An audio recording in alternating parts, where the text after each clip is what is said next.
The views across the Solent were spectacular. But on the water, the wind was blowing at up to 38 miles per hour, making life extremely difficult. Not so, though, for the injured service personnel. I joined on board the Open 60 Artemis, competing thanks to tri-service charity Toe in the Water, with patron Caffari at the helm. The effort is maximum all the time, which is impressive.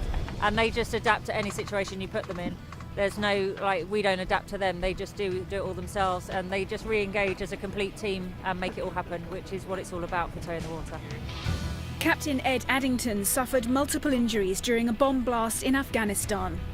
With the injuries, it's much harder now to become involved in competitive sports, and Toe in the Water is a great way of doing that.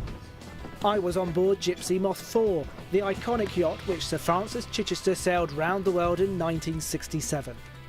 But just 10 minutes into the race, another boat collided with us. Time to ring for help. Another boat has dismasted the mizzen of Gypsy, and we just need to get a bit of an action team together to sort it out. The severe conditions meant 430 yachts had to retire. And many of those who did make it round weren't unscathed. Olympic sailor Ben Ainsley seeing his mainsail ripped in 2 places. Somewhat appropriately, though, on Armed Forces Day, Dee's team went from strength to strength, second to round the Needles and racing with the spinnaker up in 25 knots offshore. On Gypsy Moth 4, the mizzen mast had snapped in 2, leaving me trapped underneath its metal base. I crouched down because that back mast just crashed down and the bottom part of it just going onto my back, and then the other crew members helped me sort of get out and moved part of that mast away as we then looked at the damage. Also heading home early were the 6 Ellen MacArthur Trust boats. The race was celebrating its 80th anniversary, and this was definitely one of its most eventful. And most memorable.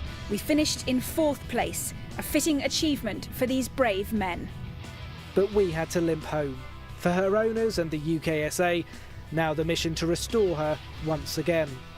Disappointment for the youngsters who'd been getting so much from this great opportunity, and for the crew who'd always dreamed of sailing on this classic yacht. Yes, awful, quite tearful really, it's awful.